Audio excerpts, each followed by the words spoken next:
Halo guys, welcome back to my channel. Channel ini berisikan tentang pembelajaran, pemrograman, serta ilmu-ilmu komputer lainnya.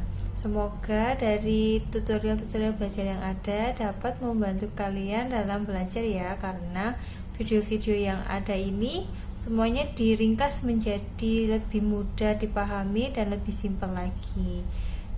Untuk itu, makanya jangan lupa like, share, and subscribe ya. Oke, pembahasan kita kali ini yaitu mengenai pemrograman C++. Pembahasan kali ini ada dua materi, yaitu operasi dasar keluaran dan masukan dan struktur kontrol. Untuk pembahasan tentang operasi dasar masukan dan keluaran, di sini ada dua macam ya, yaitu statement keluaran dan statement masukan. Di sini akan kita bahas terlebih dahulu yaitu mengenai statement keluaran. Statement keluaran di sini berguna untuk mengarahkan data ke standar output. Yang biasanya standar output itu berupa layar monitor. Untuk bentuk perintahnya yaitu cout, format, argumen 1, argumen 2, dan seterusnya. Tanda setelah cout ini disebut dengan operator penyisipan atau peletakan. Operator ini mengarahkan data yang di sebelah kanan, data sebelah kanan ini, ke objek yang ada di sebelah kiri. Kemudian untuk format di sini berupa keterangan yang akan ditampilkan ke layar, sedangkan untuk argumen-argumen ini bisa berupa variabel, konstanta, atau ekspresi. Berikut ini adalah contohnya. Oke, selanjutnya yaitu contoh dari statement keluaran. Pertama, kita buka halaman kode blok. Selanjutnya, kita membuat file dengan cara klik tanda kertas plus tadi itu, terus klik file. Karena kita pembuatan pemrograman C++, kita pilih C++. Kemudian kita klik go, itu kita next. Sini ada pilihannya, kita pilih yang C++. Itu kita kasih nama dan lokasinya, dan kita klik itu. Kita kasih nama contoh statement keluaran. Selanjutnya kita klik save, terus finish. Nah, setelah itu kita bisa memulai membuat program di sini. Pertama, yang harus kita masukkan adalah preprosesornya, include, kemudian file headernya.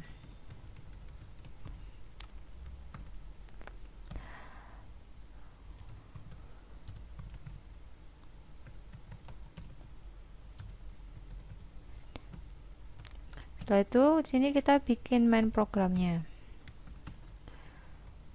Pada main program ini akan berisikan contoh seperti ini aja. Misalnya integer A dengan nilai 1.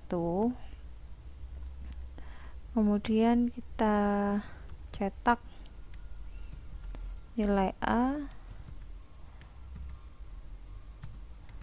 misalnya Palembang, gini aja.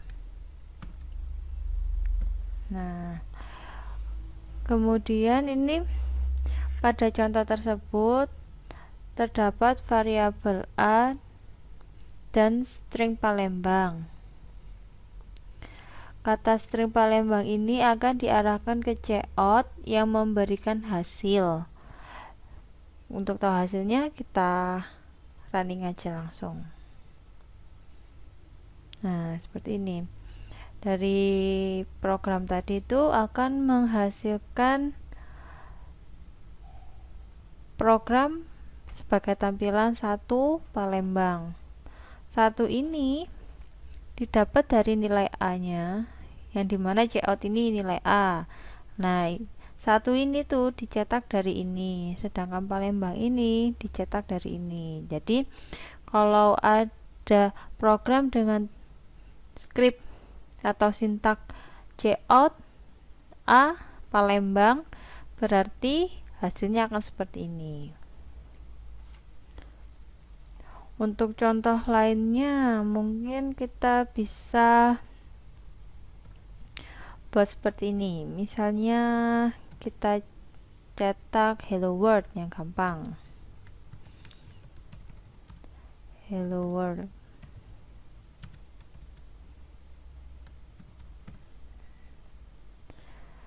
Setelah itu kita lihat yang akan tercetak nanti yaitu berupa kata hello world. Kan? Yang keluar kata hello world. Ini merupakan statement keluaran. Contoh dari statement keluaran seperti itu.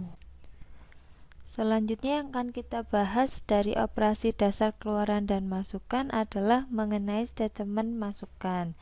Di sini statement masukan digunakan untuk menerima masukan atau membaca dari standar input. Pada dasarnya standar input itu berupa keyboard. Kemudian bentuk perintah pada statement masukan ada dua. Yang pertama untuk satu data, maka bentuk perintahnya yaitu cin variabel, atau jika lebih dari satu, maka bentuk perintahnya yaitu cin variabel 1, variabel 2, dan seterusnya. Tanda setelah cin ini merupakan operator pengambilan dari. Operator ini mengarahkan data inputan dari keyboard ke objek yang berada di sebelah kanan. Selanjutnya yang akan kita bahas yaitu tentang fungsi masukan. Fungsi masukan pada statement ini ada dua, yaitu fungsi get dan fungsi getC. Kedua fungsi ini digunakan untuk membaca sebuah karakter tanpa perlu menekan enter. Perbedaan pada kedua fungsi ini yaitu untuk fungsi getC, karakter dari tombol yang ditekan akan ditampilkan, sedangkan pada fungsi get tidak akan menampilkan karakter dari tombol yang ditekan. Untuk contoh sebagai berikut. Oke, selanjutnya yaitu contoh untuk operasi dasar masukan. Pada contoh kali ini kita akan buat file seperti langkah-langkah sebelumnya.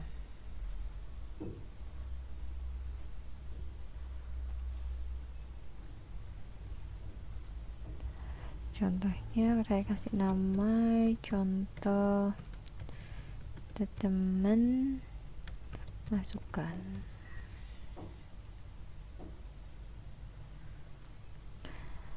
Setelah itu kita dapat halaman seperti ini, kita masukkan preprosesornya, include,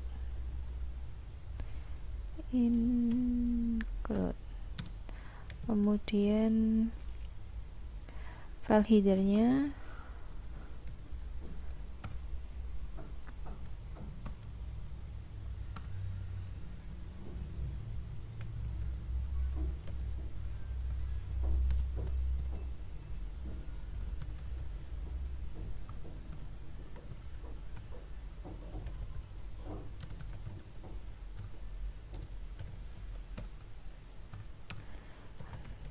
kemudian kita bikin main programnya.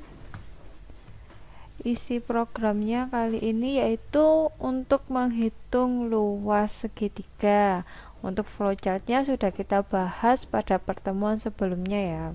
Jadi untuk membuat program tentang menghitung luas segitiga, pertama kita harus inisialisasi luasnya. Tipe datanya kita pakai float. Kenapa pakai float? Karena nanti hasilnya bukan dalam bentuk bilangan bulat. Biasanya kan kita tahu sendiri rumusnya kan setengah kali alas kali tinggi. Setengah sendiri dia kalau dirubah dalam bentuk desimal jadi 0,5, sedangkan 0,5 itu nanti dia karena ada bentuk pecahannya, maka kita menggunakan tipe data float. Di float luas, terus alas dan tinggi. Selanjutnya kita menghitung luasnya. Pertama kita bikinnya dulu untuk inputannya. Cout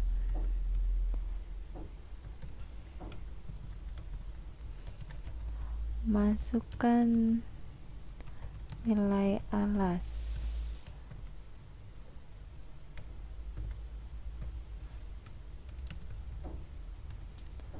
terus cin ini merupakan bentuk dari statement keluaran. Kita pakai aja nanti karena di sini kita inputkan alasnya, berarti cin-nya alas. Kemudian kita cetak, masukkan nilai tinggi,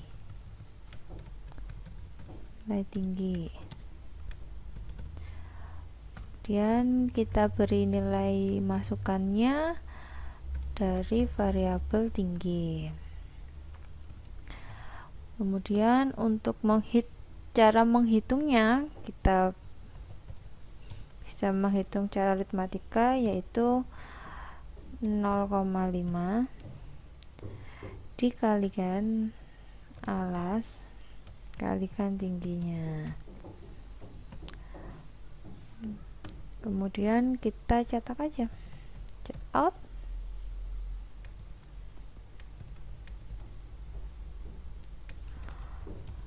luas segitiga adalah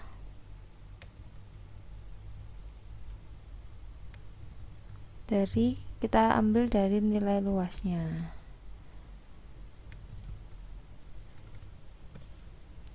Seperti ini.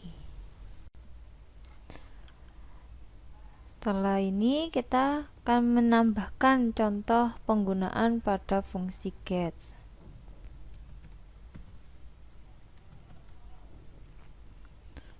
Ini kemudian kita running.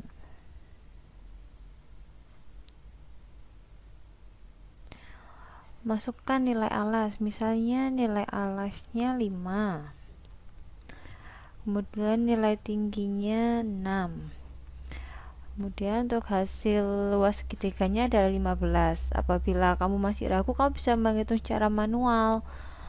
Cara koreksinya seperti ini. 0,5 kan sama dengan setengah dikalikan 5 kalikan 6, setengah kali 6 3 kali 5 15, berarti luas segitiganya benar, seperti itu.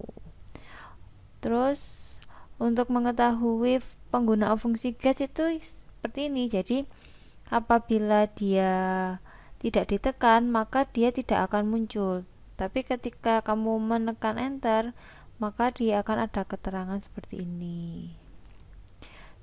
Berikut ini adalah fungsi dari penggunaan operasi dasar masukan.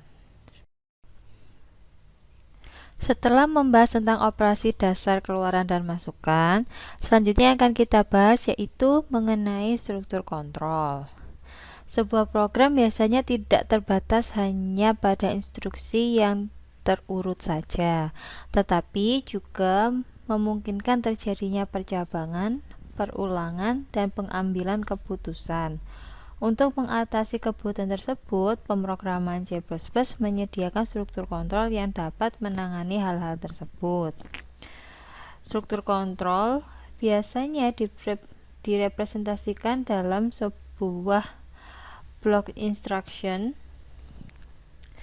Block instruction yaitu sekumpulan instruksi yang dibatasi dengan tanda berupa semikolon atau titik koma, tetapi dikelompokkan dalam satu blok yang dibatasi dengan kurung kurawal. Pada struktur kontrol ada dua macam strukturnya, yaitu yang pertama struktur penyeleksian kondisi, dan yang kedua struktur perulangan. Struktur penyeleksian kondisi yaitu struktur pengujian yang digunakan untuk mengambil suatu keputusan di antara sekian pernyataan atau kondisi yang ada. Sedangkan struktur perulangan yaitu suatu struktur yang digunakan untuk melakukan sekelompok langkah atau instruksi secara berulang-ulang. Sekelompok langkah yang diulang ini disebut loop body. Pada struktur penyeleksian kondisi ada dua jenis, yaitu pertama pengujian dan kedua pemilihan.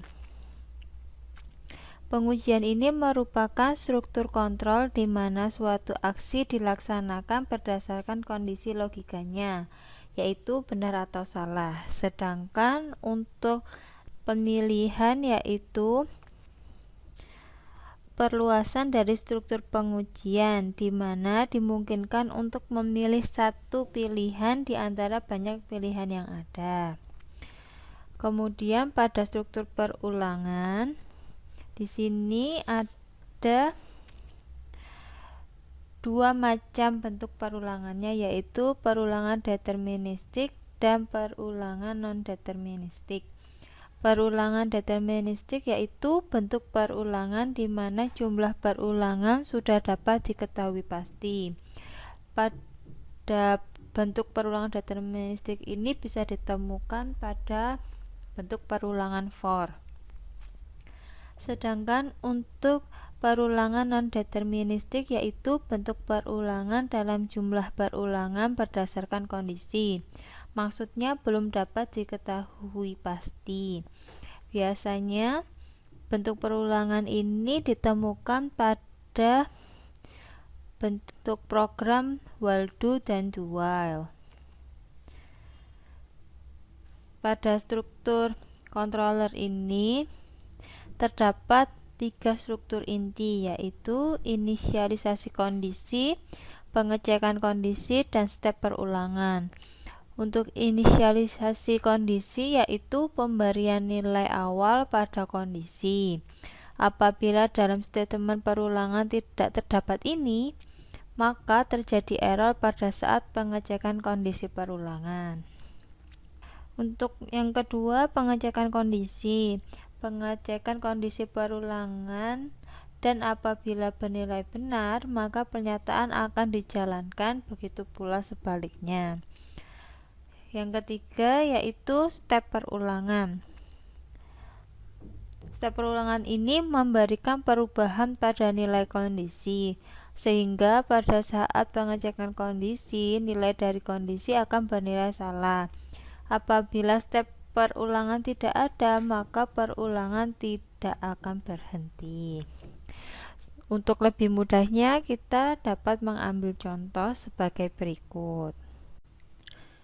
Contoh yang akan kita bahas kali ini yaitu tentang struktur penyeleksian kondisi bagian pengujian. Untuk soal yang akan kita bahas adalah dari soal pertemuan sebelumnya, yaitu tentang upah pegawai selama sebulan. Di situ kan sudah kita bahas dari segi flowchartnya, dan kali ini kita akan membahas dari segi pemrograman C++ nya. Untuk soalnya yang sebagai berikut ya.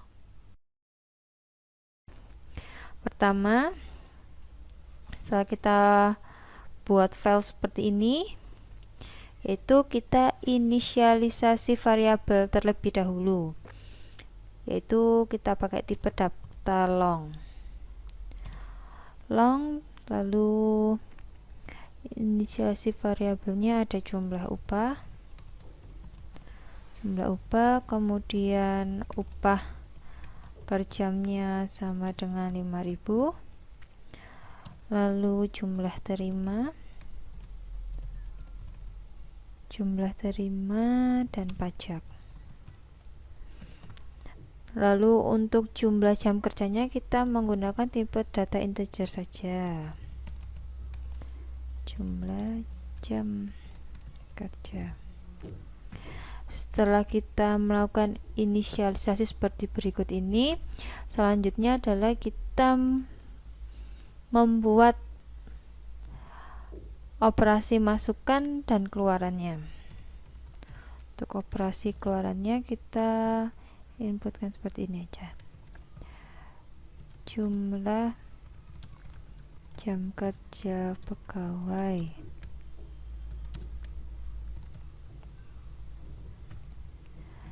Untuk operasi masukannya kita masukkan jumlah jam kerja, variabel jam kerja tersebut.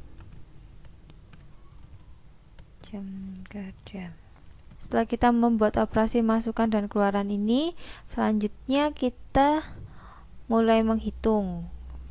Kita hitung dalam suatu proses ya. Di sini ada beberapa proses. Proses pertama yaitu kita menghitung jumlah upah. Jumlah upah sama dengan jumlah jam kerja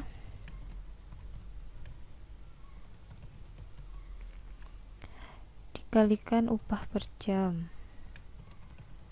Upah per jam kita kalikan 30 karena yang diminta selama 1 bulan. Jumlah terima adalah jumlah upah dikurangi pajak. Jadi kita harus menghitung pajaknya dahulu. Pertama kita tulis if jumlah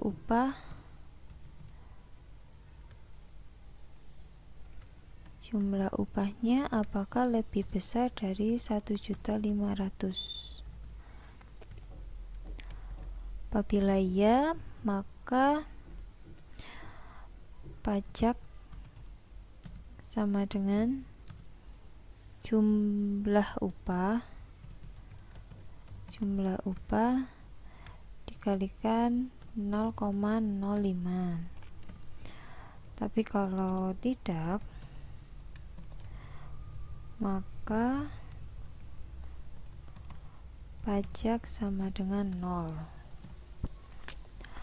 Setelah kita menghitung pajaknya, kita bisa menghitung jumlah yang diterima.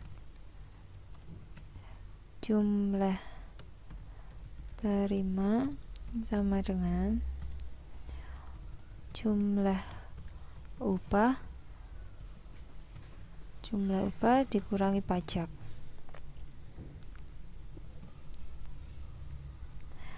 Setelah kita menghitung jumlah yang akan diterima, selanjutnya kita melakukan operasi keluaran untuk mengetahui jumlah yang dapat diterima oleh pegawai pada tampilan layar dengan cara checkout.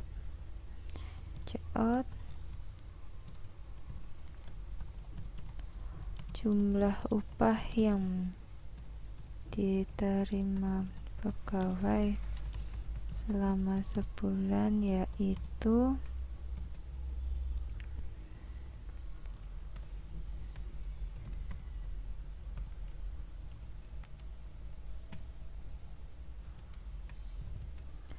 jumlah terima.